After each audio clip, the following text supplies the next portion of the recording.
What's going on, guys? It's the Bigs Podcast, episode number 137. And today we're going to break down the week that was in week number 11.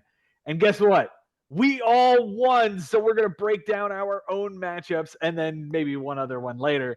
But what's really important is we all won. I beat Mike Sherman this week, my co-host from Denver, Colorado, who defeated Ari Nisman this week, Jason Ashby. Jason, how you feeling coming off of that win? Feeling pretty damn good. It's nice to get back on in the win column. It was a big win, and hopefully it's the start of something good as I try and climb up these standings. And at the same time, we get to watch our Mets just completely obliterate the defending world champions. So it's a good day. I'm feeling pretty damn good, Joe. It is a damn good day to be a Mets fan. It's a damn good day to beat the number one ranked player in this league this year. Ben Nisman took down Mike Haber this week. How you feeling, Benji? Feeling pretty good. It was certainly unexpected. This is one of those matchups I go in thinking I'll get doubled up, and as long as I take care of business the rest of the way, I should be good. And maybe you say that that's where the focus is. That's the big win. But I think considering our manager of the week last week, one decision difference, he goes with the guy that goes 2 for 4 instead of the guy who goes 1 for 4, turns a loss into a win in that matchup against Jay. Now 7 days later, he's forced with similar decisions and others we will get into, and absolutely flips the coin. It all comes undone in the 4-time champ's favor. So much to get into that matchup and how this all broke down. Another crazy week in the bigs, guys. So, Joe, please, as always, lead us off, my man. Let's get going, boys, and we are going to dive right into my matchup because, god damn it, that's what I want to do first. So let's talk about my matchup with Mike Sherman this week.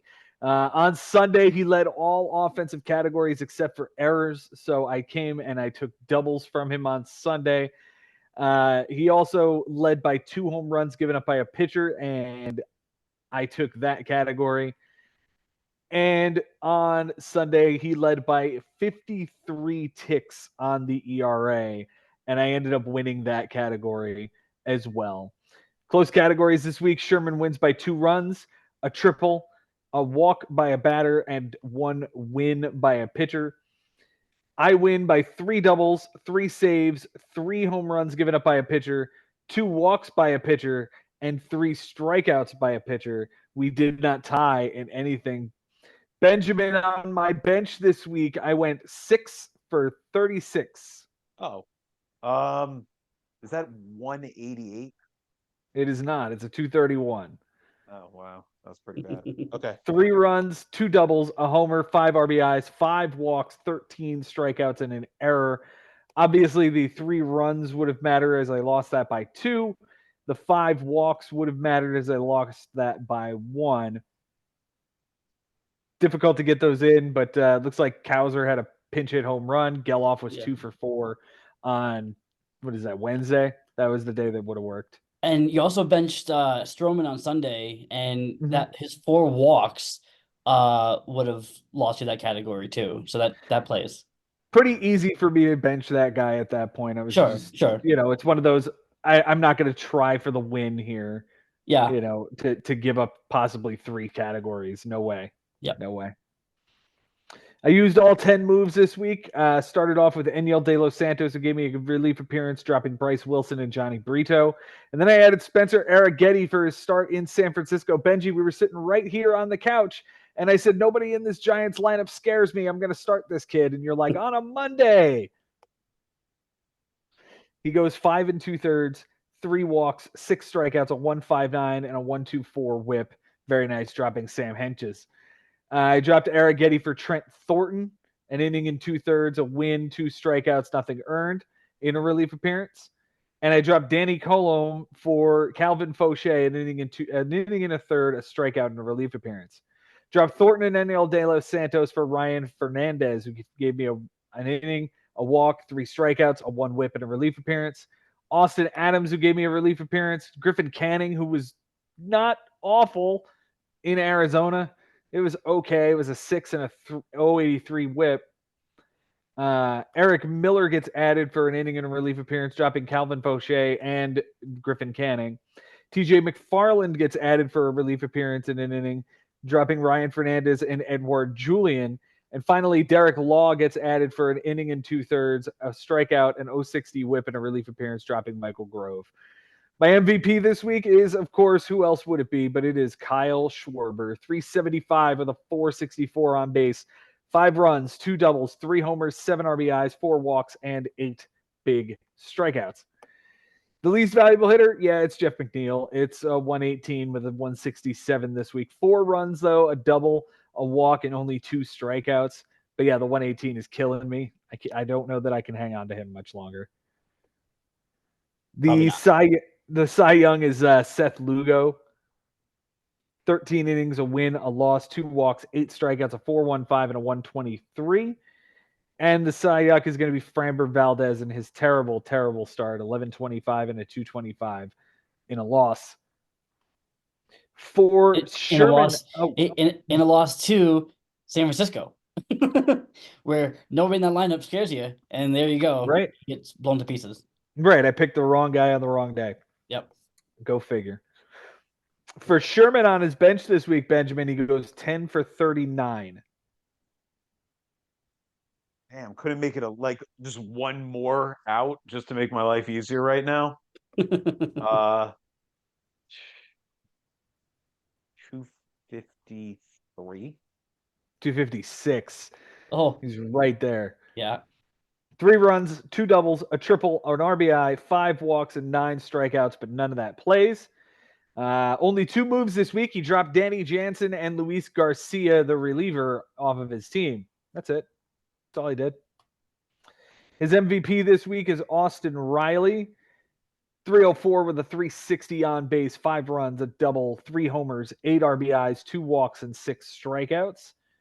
The least valuable hitter is Bryce Terang, but he scored 4 runs. It is pretty, and stole 3 bags and walked 4 times, but an 0.95 average and a 240 on base with 3 strikeouts.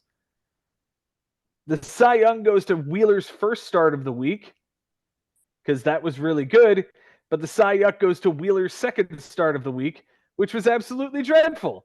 It lost him. It lost him the matchup. Was the matchup. To me, right. This was the matchup. Go ahead, finish getting into it, and then we'll break down. Altogether, it was 11 1/3, a win, a loss, 4 bombs, 3 walks, 8 strikeouts, a 7.15, and a 132. Just a great start in Boston, 7 innings, a win, 4 strikeouts, and then against Baltimore, 4 1/3, a loss, 4 bombs, 2 walks, a 16.62, and a 254 on the whip. It was horrible. It was horrible. Yeah. So the same guy as the Cy Young and the Cy Young, huh? He is. Yeah. One for each starter. Because it literally it could have won the matchup, but instead it lost the matchup. I think it's just definitely beautiful how that worked out. 100%. Now it makes it a little bit better in the fact that I believe Joe's relievers come in late night in the last 2 games and put strikeouts to bed, but he only had a 1 strikeout lead going into those games. Could you imagine his relievers don't go in? It's like, oh my God, if Wheeler just pitched a little bit better, he could get 1 more strikeout and tie it. So what really did Mike have to gain from the stars? I mean, is he protecting wins on a Sunday? Maybe innings, but he didn't win by even close. So I guess strikeouts, but then why not go get more pitching, in case he does fall apart, to at least ensure that this went from what we thought was very good managing, which I think might have just been a lucky guess or a few in his matchup against Jay. But in general, 0 ads made. Joe, this felt like it was going to be a layup. And the fact that he had a 14-7 lead going in Saturday was impressive, but it was more contingent on the fact that the players were executing the way they were. It had no bearing on what was going to happen at the end of the matchup and what the score was going to be. There was no doubt in my mind, based on how close some of these categories were that a ton could flip and probably would. I had Joe all the way. I would have made a lot of money if I just said like, no, this is not what's going to happen. Like, I think in general, you know what you're going to be playing for. And strikeouts was right there. And ERA, if the bad start happened, the fact that Mike only had the early guy game and Joe had the night guy game. So it just seemed like it was very much telling what could happen with one bad start. And then, of course, if his guys didn't hit for one day and Joe's hit like crazy. Now, I didn't think that would happen, that Joe would hit, like tear the cover off the ball on Sunday after not hitting at all the whole 6 days before. So it was just a crazy finish on Sunday how this unfolded. A 14-7 on one side going to a 12-9. But to me, guys, the story was just like it wasn't strong management from Mike in general the whole way. It just didn't seem like there was stuff on the bench, and I don't know. It felt like, okay, if you could get one more hit in just to turn batting average, you probably could have made some kind of difference during the week to at least turn that. But to not want to attack some of these other, I mean, 3 strikeouts, it's gettable. The whole thing was gettable. Mm-hmm.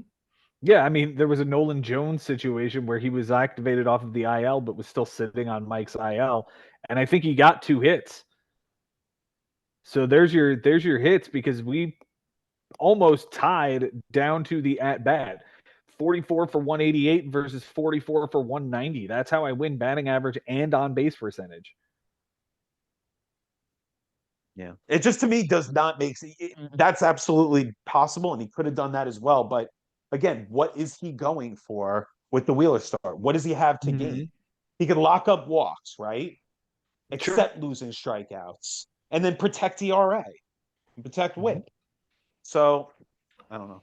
It just I don't know. it didn't make a lot of sense. And that was to me not playing to the score. It was just play my guys, and like Sherman's a former champion. I just think the fact that he's got 3 kids and a job and like Sundays are probably crazy. It's just like, okay, I have like a couple of minutes to do this, if Father's that. Day. Right. Father's Day. Yeah. Yeah. Yeah, And and it just usually Zach Wheeler is a guy that you're gonna lock in the lineup regardless. Like, and on a day like Father's Day, okay, Zach Wheeler's my lineup, cool. He'll go 7 shutout, it'll be fine. But you look at the opponent, like in Baltimore, like it's a tough place to throw anyway. So against that team, yeah, if he had a second to think about it, I'm sure he would have rather have benched him. I wonder if it's completely possible you just set it and forget it like early on in the week. Yeah. Saying, okay, yeah, this guy's going on Sunday, this guy's going to go on Saturday. This is like, and I'm just going to leave it alone and let it play. And I think that could be what happened here. Yeah, very true. And Joe, this is now a couple of weeks for you where you've been kind of the beneficiary of the matchup, like who you're playing. Even though you had a tough batting average, like your opponent's was worse, or just didn't pitch well, so you could at least grab those categories. But you've certainly been able to manufacture your way through these random, things that are happening, as well as the fact that you've been playing to the score each week. Grab a stat here, grab the stat there, regardless of how poor the batting average has been this season. You've been able to play it into an over 500, and you've been doing great with what you got here. And now you got some pieces coming back. You're getting healthy. You had a crazy offensive day today. And I always say that the championship goes through Joe Schubert and Mike Haber. And unless for some reason they have to play each other in the semifinals or something, then that wouldn't happen. But it feels like we're on that roller. It's going to happen eventually. And this is Joe getting hot in the second half as usual. So this was an opportunity. Maybe Mike Sherman could have squashed the bug and, maybe made it very, very difficult for Joe to climb back. But it seems like now it's everyone else going to have to come and chase Joe at some point. That's how it feels, at least right now. Listen, I'm in 6th right now, 8 games over. I know that we've got a ton of teams that are all stacked right behind me, ready to take my spot. I mean, a game above Adam and Bobby, and 3.5 up on Henry. Yeah, I'm not in any situation where I'm safe in this position, but I just got to, like you said, I just got to keep playing to the score and continue to rattle off W after W. And that's pretty much what I've been doing while I've been waiting for these two big stars to get healthy, who are going to come back this week against Henry. I'm really stoked about that. Yeah. Really stoked. And if you're not going to be taking the W after W, then just maybe taking losses like the one Mike just took, like a 12-9, 11-8, something like that. Not too bad. Get enough categories here, and then the big win is coming eventually. Yep. That's what I'm thinking, my friend. That's what I'm thinking too. As far as wins are concerned, though, let's move over to your matchup with Mike Haber and you getting a great win there. On Sunday, my friend, you got at 11. It comes out 11-8. Going in, looks like it was 12-8 going in, comes out 11-8 on the other end. Wins, losses were both in my favor. In Mike Haber's favor. Yep. No. And you ended up tying both of them. No, I was. Well, they end up tying.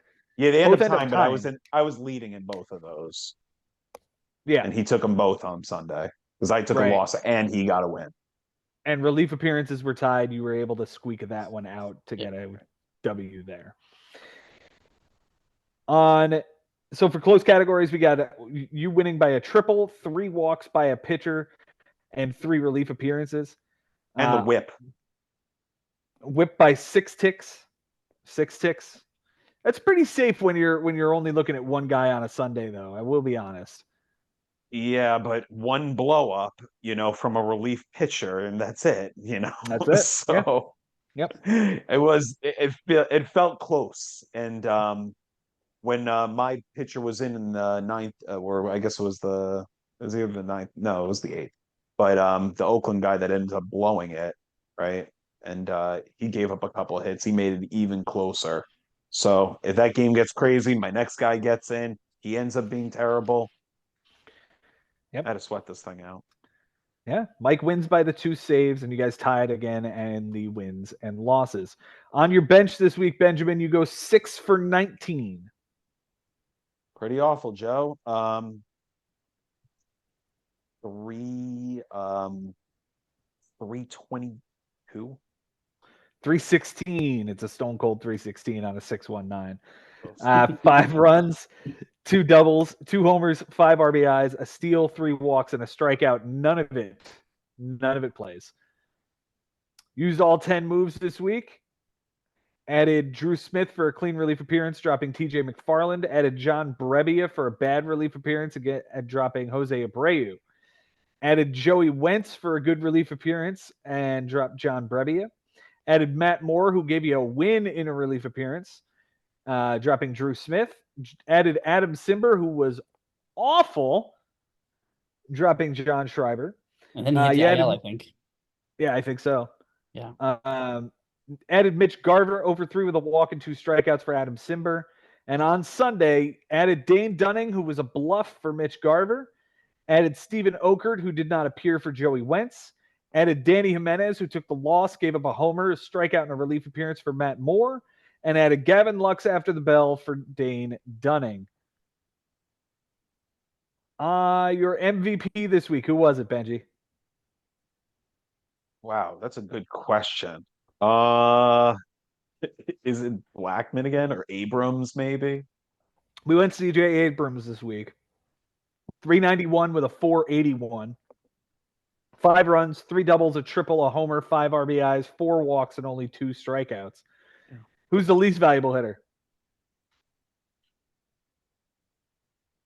Is it Will Smith? We went DJ LeMahieu. Oh, he played 1 game for Mayor too. I wouldn't count him. That's you know what I mean? Like the sample size just does not agree to that. Well, either way, you hit the cover off the ball. So regardless, it was a really good week, and there aren't too many guys that we can point the finger at and say, you did bad, like Mitch Garver, who went 0 for 3. I mean, Well, what did LeMahieu do? What was his final line? 1 for What 6? 167 with a 231, a Right. run, 4 RBIs somehow, and a walk and 3 strikeouts. Right. He was like 160. That sounds like 1 for 6 or something. 1 Or for 6 or 1 1 for for 7. 7. Yeah. Yeah. 3 of those RBIs came in one game. So Yeah. All the others Of one. course they did. Of course they did. Who's the Cy Young this week? Oh, Jack Flaherty, just for continuing this trend of not giving up runs. I think he's like 17 or 18 innings in a row without giving up a run. That's really nice. Didn't know that was going on. We gave it to Kyle Gibson, who gave you 7 shutout as well this week. Yeah. Um, And knowing that a family member is passing, or even not, just that was going on as well, because now he's on the bereavement list. So, yeah. Yep. And the Cy Young will go to Danny Jimenez in his terrible final appearance for you of the week. That was really rough to watch.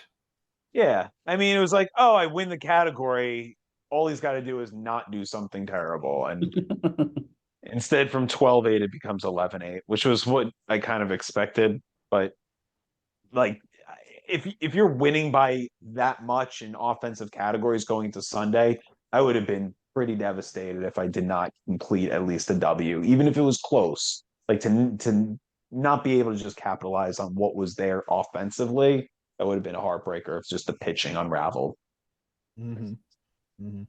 Lucky for you, it didn't, and you're sitting here with a very nice W in your cap over Mike Haber, and now hold the tiebreaker should you guys meet in the playoffs. Yeah, yeah. Which, who knows? 3 years in a row, that would be what it would have to be if we were to meet again. But yeah, thank God, because last year it was 9-9 for Sunday, and I had to play based on the fact that a tiebreaker would make me lose the matchup. So there is a difference. Like, knowing that that's a guy that's going to be in the playoffs. If I'm in, I have to face it. That is a big deal, actually. Yep. For Mike on his bench this week, Benji, he goes 1 for 17. Wow, that's insane. Oh my God, how's that even possible? Am I really guessing this right now? I don't know. 38.38. 059. Okay. 059 with an RBI, a walk, and 7 strikeouts. Obviously, none of that plays. Looks like he only used 5 ads this week. Anthony Bender, who did not appear for Braxton Garrett. Heimer Candelario, 2 for 5, a run, a double, a homer, 2 RBIs, and 2 errors, because that's what he does, right? That's Jason? what he does. I'm telling you, that's what he does. That's exactly the same thing that when I picked him up, that's exactly the same thing he did. Homered and 2 errors in the same day. That's insane. What position is he playing? Is he playing different positions where all these errors happen? Or is it always the same position? Trapeze artist? I don't know, but he keeps erroring. Playing a lot of first and third is my guess. Victor Gonzalez gets added for Anthony Bender, 2/3 of an inning in a relief appearance. He added Shane Boz to his NA for Orlavis Martinez and adds Jameson Taillon for Victor Gonzalez, a start for next week. His MVP this week is Marcell Ozuna. 417 with a 481 on base, 4 runs, a double, 2 homers, 7 RBIs, 3 walks, 5 strikeouts. Truth is, we could have given this to Heimer Candelario. We could have given this to Lane Thomas. Like, he had a pretty nice week too. Yeah. Hitting the cover off the ball. Yeah. The Cy Young goes to Jonah Heim, who's on the paternity list now. Did not get a hit in an 083 on base with a walk and 3 strikeouts. Congratulations on the kid. And yeah. His Cy Young this week is going to be Eric Fetty, 13 innings, a win, a homer, a walk, 10 strikeouts, a 208, and a 108. And the Cy Young will be Nate Evaldi, who had 3 innings, a loss, and a 12 ERA with 4 walks and a bomb. That was not good. That was not good. No. Benji, how you feeling now that you've taken down this juggernaut that we've seen again at the top of the league in Mike Haber? I'm pretty relieved because, like I said, this is one that I'd expect to lose, even in fact get doubled up, something like 14-7, even a 15-6. But it's just that's fantasy baseball, and this is the bigs, and it's just the way that I constructed it, and the way that basically any team can beat any team on a given week if just one kind of collapses in some sort and one is hot. And in this case, I think though the pitching is what was the end of the matchup of who was going to win, it what told the story here is just how crazy I hit this week. Like it is, he 12 home runs is a lot. Like he hit the crap out of the ball as far as power goes. But I had 18 doubles and I had at least 2 doubles on the bench. I know there was an opportunity to play Grichuk and I didn't. I know there was an opportunity to play Santana and I didn't. There was more doubles to get, but it might have sacrificed some hits. But a 308 batting average, a 377 on base. I mean, right now it's feeling like I have basically the best. I'm not going to say the best all around hitting, but I'm 8-3 in batting average, and overall second place only to Adam Lowenstein, who has a 275 of the 272 batting average.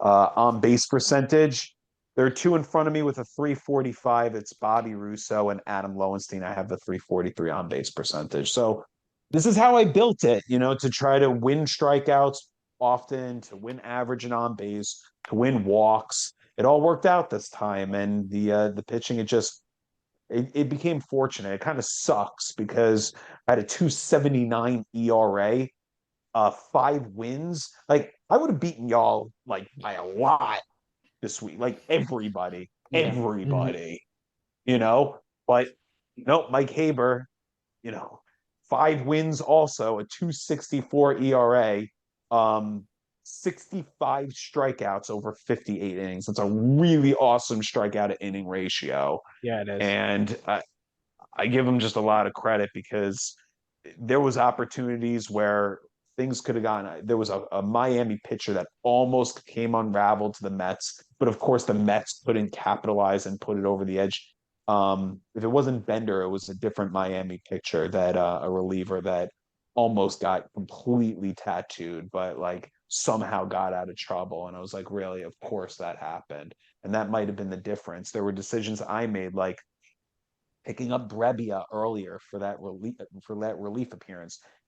He had a bad night and he got a loss. Like same thing with this guy Jimenez on Sunday night. Like these little relief decisions that I made, going for that relief appearance, it's cool. I end up winning that category, but what was sacked in because of it wasn't worth it. Maybe I win ERA. We know that I win losses, so it's a bummer in that regard. It's frustrating because I know that any other opponent this week, I would have really dominated, really, really picked up some steam going into the second half. But I think based on the fact that my expectations were very low for myself going into this week, and I come out with a win, it's promising. And I have a very good schedule going through the rest of the season. So it should be okay.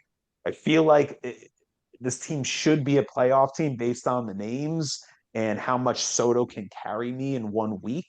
But you never know in this league. And I could take two, 14-7 losses in a row, and then everything can come undone. The second half is going to be crazy because the first half was insane. So we know we're only in store for more. No doubt. Yeah. No doubt, Benjamin. Jason, it's time to talk about your matchup, my friend, and talk about your 14-7 whooping on Ari Nisman. On Sunday, it went in. Oh, I'm on the wrong page. Went into Sunday 11-10 in Ari's favor. It comes out 14-7 in Jason's favor. On Sunday, Ari led by 2 runs. Jason flipped that on its ear. Ari led by a home run, and Jason flipped that on its ear. And Ari led by a strikeout, and Jason struck out 1 fewer time than he by the end of the week. So close categories this week. Ari wins by sorry, the can you triple. say the score again going into the matchup? 11-10 going in. 11-10 and then 14-7. How many categories just switched on Sunday? Three completely flipped. Wow. Okay. Yep. Yep. Ari, close categories, he wins by the triple, 6 ticks on the batting average, and 2 wins. Jason wins by the home run, a strikeout, 4 innings, a loss, a home run given up by a pitcher, and 2 walks by a pitcher. They did not tie in anything. For Jason on his bench this week, Benjamin, it is a 6 for 20. 317. It's an even 300 because it boils down to a 3 Oh, for 10. duh. Yeah, why didn't I just simplify? 2 runs, a homer, 3 RBIs, a steal, a walk, 6 strikeouts, and an error. The 6 strikeouts certainly would have played had you kept those in the lineup. So good job, Jack. Thanks. Yeah. For your moves this week, it's all 10. Added Drew Thorpe for a good start in Seattle, dropping Adam Mazer. Chris Paddock for a better start against Colorado, dropping Andy Pajes. And added Tyler Locklear, 1 for 3, dropping Heimer Candelario. You added Randy Vasquez for a good start versus Oakland, dropping Michael Conforto. Added Tyler O'Neill, 1 for 3 with an RBI, a walk, and a strikeout for Randy Vasquez. Taj Bradley for an amazing start against the Chicago Cubs, dropping Ian Hamilton. Pause here for a moment. Good job on the Taj Bradley stream. Very well done. Ian Hamilton was the other piece in the Tanner Houck trade. Is that right? Yeah. And, there was a point where, in coming out of spring training in early April, he was looking like he might even supplant Clay Holmes possibly as the closer of the Yankees. And so I'm like, okay, I gotta give that a shot. He's been god awful. The last like 2 weeks, he's just been absolutely terrible. So it wasn't and against Ari, I know I don't need relievers, so he had to go. All right. You add Emmanuel Rivaldez, 1 for 2 with a double, an RBI, and a walk, dropping Locklear. Added Kevin Biggio 0 for 4 with 3 strikeouts, dropping Christian Scott, Taylor Saucedo, and JJ Bleday. He also added Jock Peterson 0 for 3 with an RBI. And Alec Marsh for next week, dropping Kevin Biggio. Yeah. We're gonna you're gonna talk about key players, but who's not gonna get mentioned is Jock Peterson. Because on Sunday, the guy scores 3 runs just by himself. He goes 1 for 2 with a double, 2 RBIs, 2 walks, and 3 runs scored. So like that right there flipped everything. Emmanuel Valdez, I added him specifically for the Sunday night game, so I knew that I could have more guys for the Sunday night game.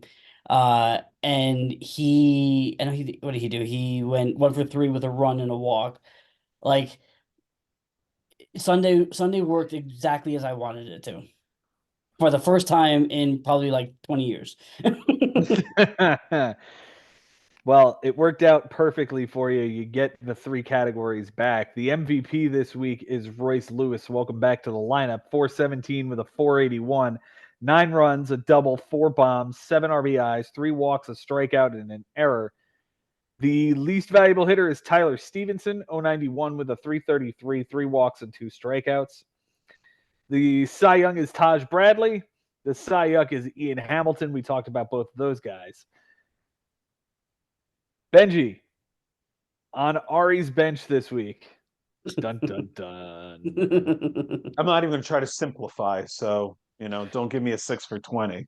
It's not a 6 for 20. It's a 37 for 112. Oh, sure. 37, that nice prime number to start with, Let's go there. I don't know, maybe like 308. 330. 330 with 15 runs, 4 doubles, 5 homers, 23 RBIs, a steal, 14 walks, 24 strikeouts, and an error.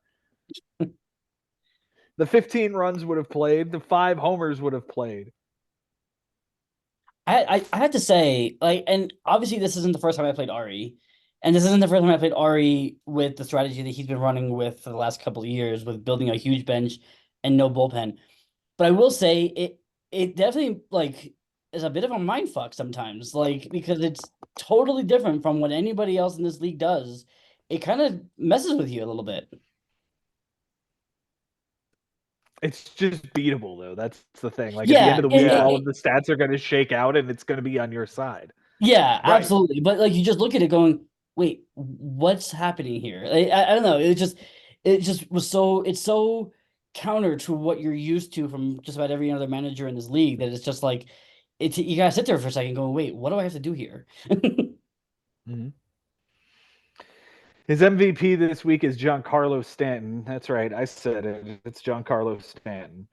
444 with a 500 on base, 3 runs, 2 homers, 4 RBIs, and 3 strikeouts. Not including the shit that was on the bench. Right, When he not benched including him. what. Right. The least valuable hitter is Dansby Swanson, an 059 with a 200, an RBI, 3 walks, and a strikeout. The Cy Young goes to Sonny Gray, 7 innings, a win, 9 strikeouts, a 129 and an 071. The Cy Young goes to Yamamoto, I guess, because he only threw 2 innings, fucked up his rotator cuff, and didn't have enough innings to take anything back from Jason. I will say this much. You guys both pitched your fucking asses off, and it's commendable that Jason threw to a 149 ERA. Yeah, I loved how my pitching went this week because I saw what was happening with Ari. But once I saw that Yamamoto was only going 2 innings, like I knew that sealed the deal because he had nobody else going. He wasn't going to go get anyone. Right, right. So Right. I knew that was going to happen. So once Yamamoto got pulled, I like practically threw a parade because I knew that that was it for pitching. So I could do, I could kind of do what I want. And on Sunday, I didn't throw anybody because why? So yeah, it was again, it was easier than I even thought it was going to be, but I'll take the win where I can get it. Benji, how did you see this one? It was a lot of fun for Jason, no doubt. Who did we give Ari's MVP? We gave Stanton the most valuable player. Yep. The Cy Young went to Yamamoto because he had a 2 inning start. Yamamoto. Well, Dansby Swanson was kind of crappy with an 059, and Sonny Gray pitched well. A lot of dudes pitched well for this team. Yeah. It just already you're winning relief appearances. You don't have to work hard at that. You could just cruise into innings because he's not going to pick up anybody. You could probably take strikeouts. Everything else, you've got to just hope that his guys don't execute. And it was looking tough through the week. At a certain point, Jason was facing some tough numbers and everything kind of played out the way it should in that Ari would start benching some stats that were very important. I think JD Martinez, I mentioned Stanton, like there were a lot of important hits that definitely could have at least cut into this lead a little bit. Jason did what he had to do here. He needed to beat a bad team. He needed to get off the schneid. What did we say? He had lost 6 in a row, 7 in a row. Right now, as far as the good stuff, he is the best in our league against opponents in stolen bases, a 7-2 record against opponents. So with 2 ties. So that's something that he can kind of lean on. The other one that's really impressive, home runs. I mean, this guy's got a lot of power right now. 8-3 against opponents, only second to number 1 over here and Mike Haber with 10-1 against his opponents in home runs. As far as the total home runs, well, yeah, he's right there. 3rd in our league in home runs. Mike Haber sitting on top with 97. Ari Nisman with 96. So let's face it, Ari in reality should be way ahead in this whole thing. And Jason does have a total of 93 home runs. He's in 3rd. And the fact that on the pitching side, he's doing all right too in innings, 10-1 against opponents in innings pitch. So that's pretty darn good. Yeah. Oh, I would say my so. mistake. Sorry. 8-3 in innings, but 10-1 in wins against. Even No, better. that's not right either. That's not right either. Sorry, guys. 8-3, 8-3 in innings pitched. Not so good in the wins.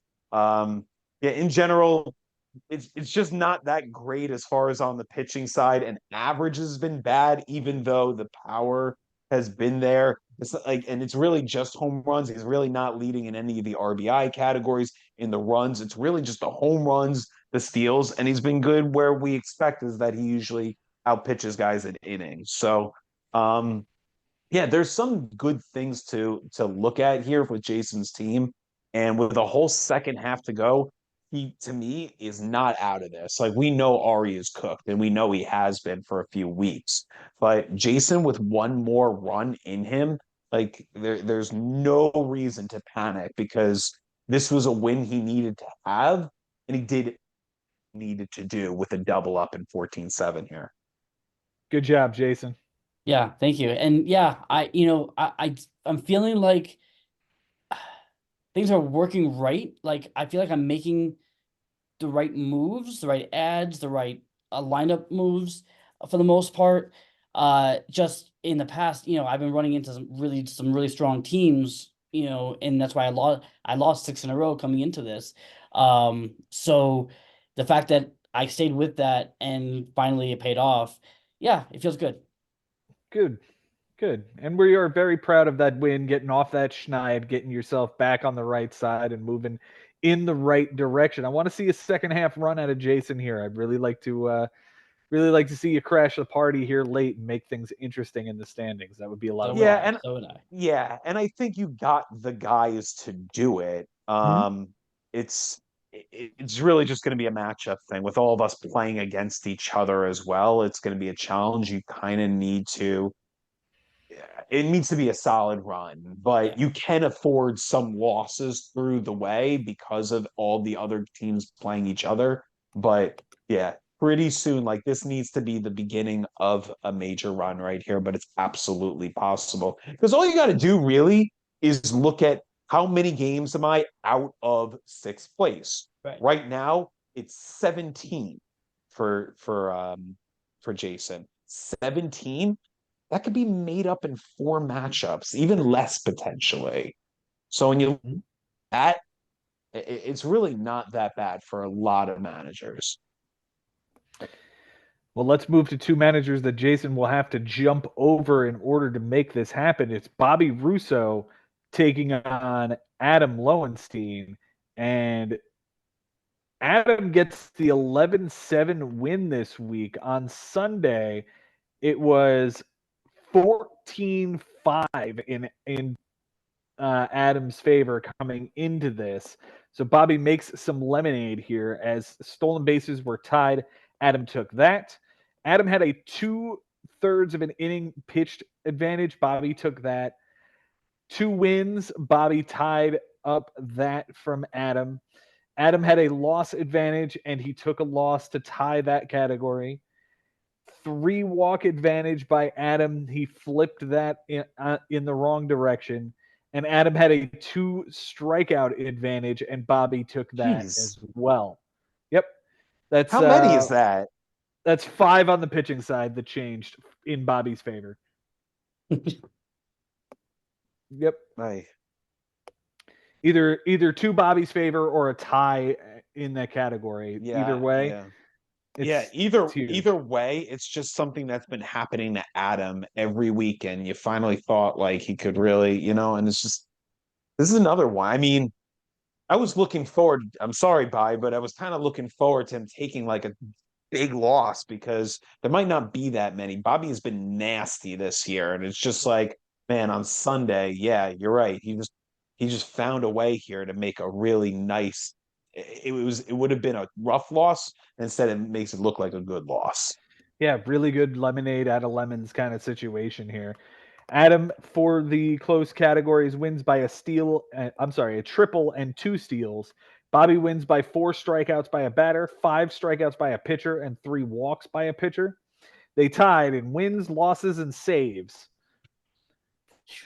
For Adam on his bench this week, Benjamin, He went 6 for 27.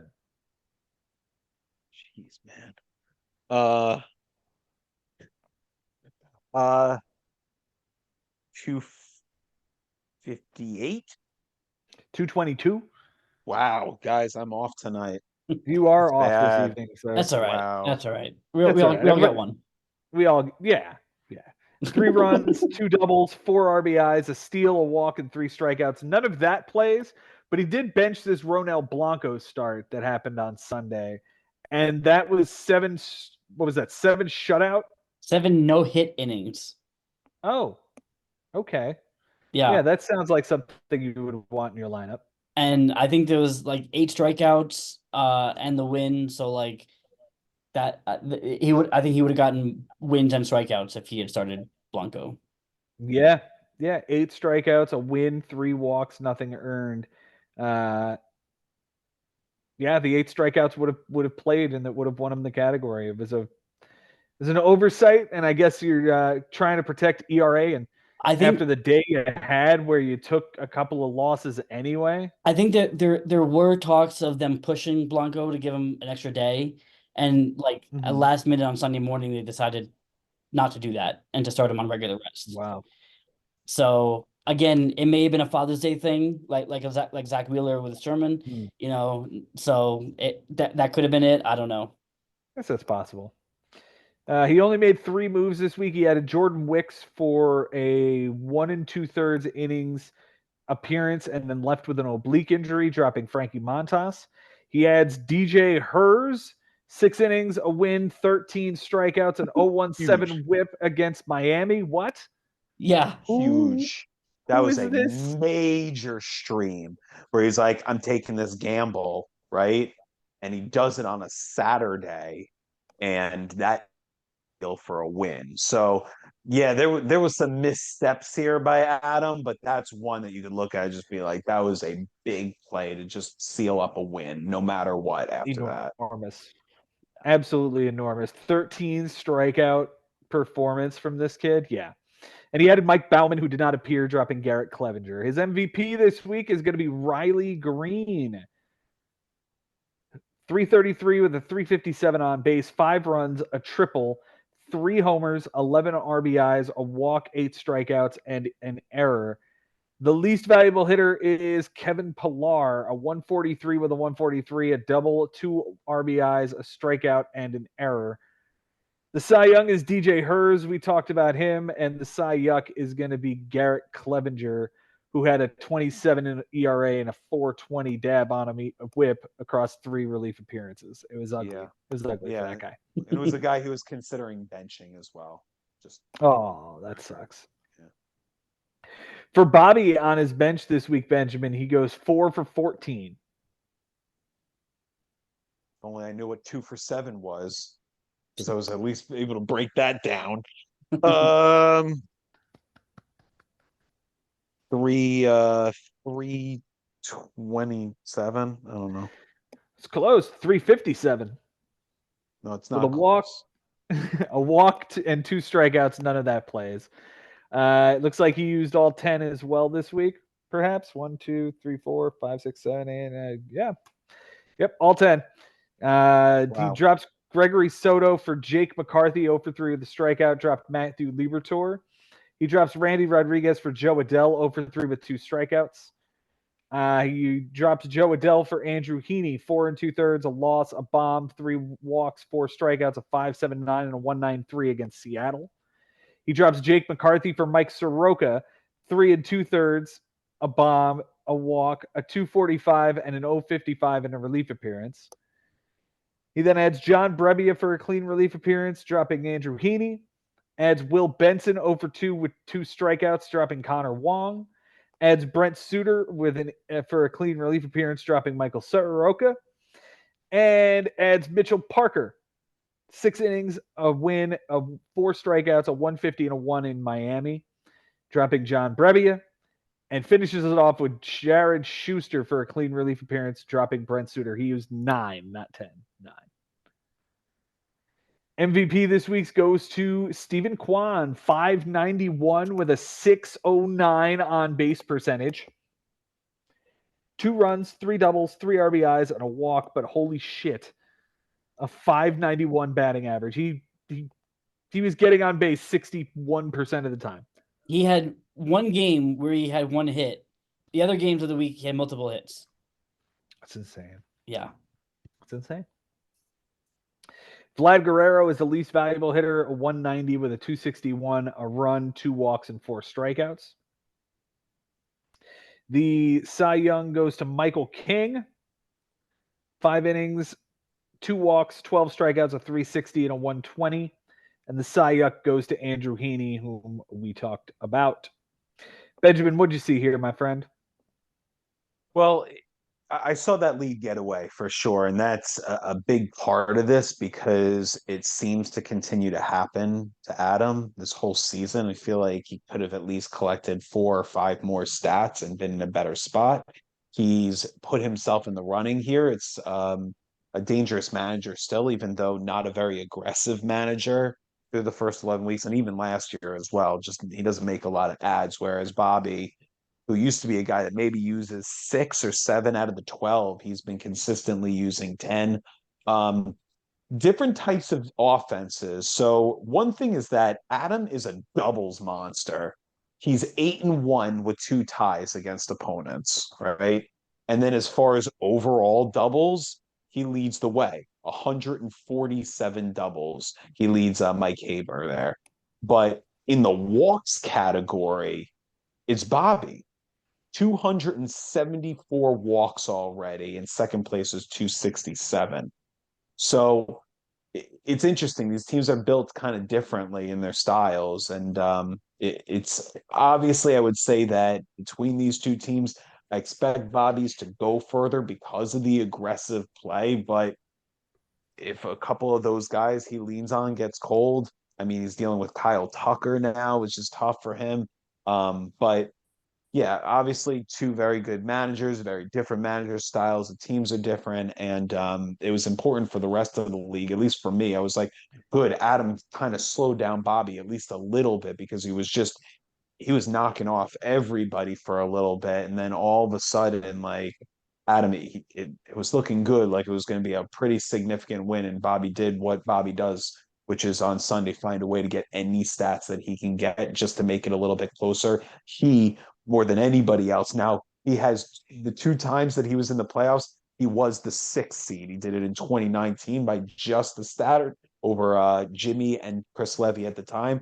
And then we know last year by a stat and a half against Frank. So he knows how much every stat matters. And he found a way to at least make this comfortable for him as far as knowing that his guys didn't really bring it for him. He had a decent week, but Adam was just better, and it was going to be tough to match his batting average. Bobby took a cold week and 219 batting average, and he made 11-7 loss. So that's pretty good.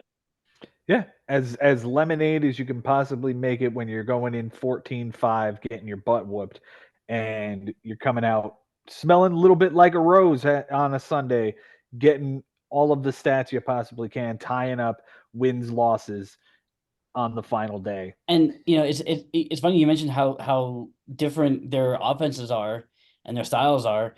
They're in a virtual tie right now in the standings. Like they are literally, percentages points between each other. So it's just funny how that worked out. Absolutely. Let's get into our managers of the week, gentlemen, and we will sign this one off. We are coming back on Wednesday with part 2, but for the moment, we'll get our managers of the week in here. Benjamin, who's your number 3 manager of the week this week? Well, for me, it's got to be Frank Bucco here. I mean, this was such a big, important win. He had lost. The losing streak was brutal. He lost to Ari. Since the win against you, Joe, his season has gone in a completely different direction. And Jimmy is such a nasty manager and a former champion. And I just throughout this whole week, I'm thinking Jimmy's going to find a way to turn this around. I really thought he did. And all that happened was Frank just made that league grow and grow. And I was just wow, it ends up being as good as it can get. The league thanks you, Frank Bucco. This was a very important win. He's still with his schedule. It's very. It's going to be. It's between like a him or a Jason. I find that it's going to be a little easier for Jason based on Frank's schedule coming up the rest of the way. But this was critical, at least, to finish the first half strong. Yeah, his schedule looks a little rough in the second half. We'll get to more of that as we progress. Jason, who you got at number 3, my friend? I'm gonna echo Ben. It's Frank, and both me and him kind of came off of these bad losing streaks with pretty big wins, and he got an enormous win over Jimmy to get himself right, and at least make himself respectable going into the second half. So yeah, I gotta give credit to Frank. My number 3 is going to be Costas Paragas, who took down a real nice 12-9 win over Jay Ferraro. We'll talk about that next time in the podcast. Benjamin, who you got at number 2? Got to go with Brian Lebo here. I mean, this was a tight matchup throughout, and we're going to get into it in the next episode, but he found a way on Sunday to make this his win, and he pulled off a lot here. Not to mention being able to win relief appearances by 2 and tying RBIs and just these little things. He won runs by 1. There was all these like little things in the matchup. So many stats were tight in this matchup. This matchup might be like as far as close stats across the board, having to find a way to get one of them somehow. So the fact that they were all so tight and he finds out a way to get on the winning end of it, I give it to Brian Lebo here for number 2. Jason Ashby, who you got at number 2 this week? Man, this is so tough because there's so many good choices here. I'm gonna go with somebody. I'm kind of pivoting here. We didn't talk about this matchup, but I'm looking at the data here, and I gotta give credit to Cody for taking down a manager like Josh Haber.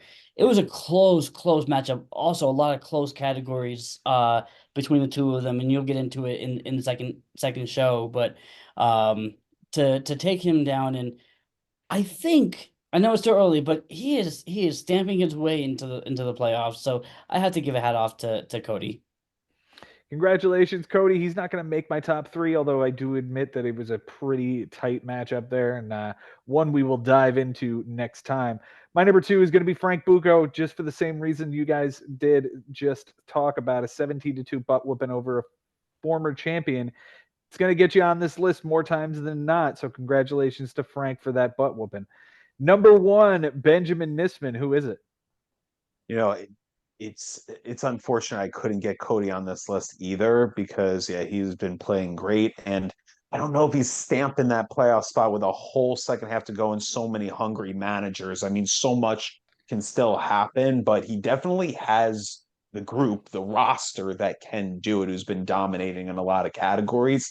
I'm echoing some of the things that Joe said about Costas Paragas here, and I feel weird that whoever beats Jay gets a lot of credit, but that's honoring Jay in such a way because like there are certain times where we expect him to beat that guy because when somebody else does, it's considered an upset.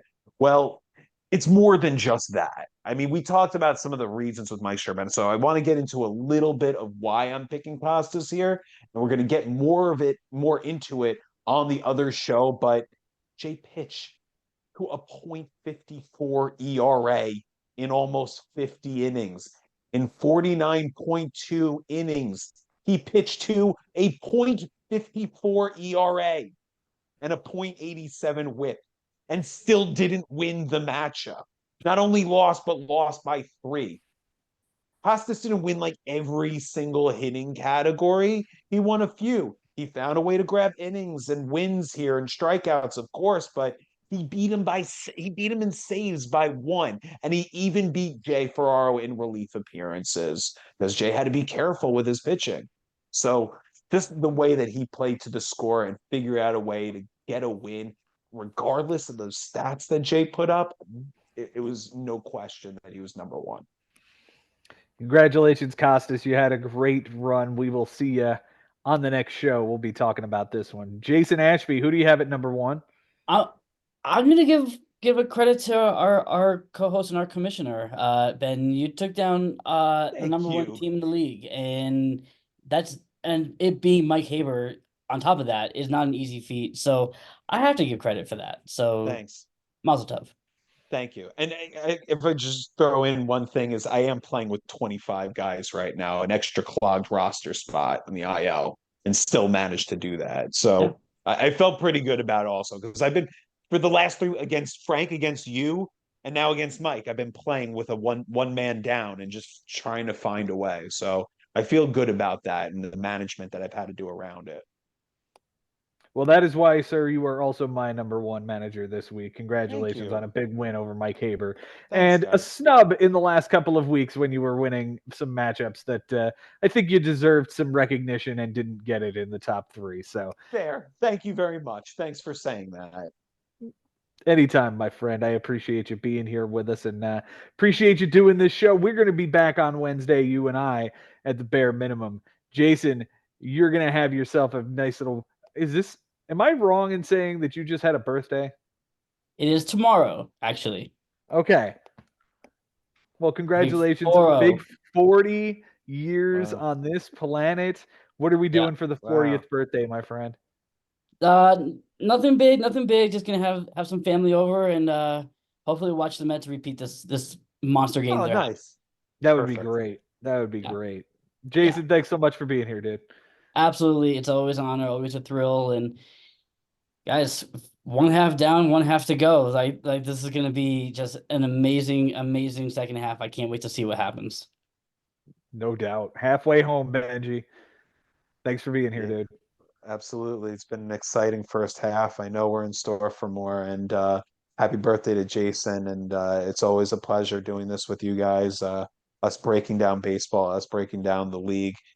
Everyone seems to be having a great time this year. The competitive atmosphere is at an all-time high, and I couldn't appreciate it more. Like I'm so grateful. So thank you so much.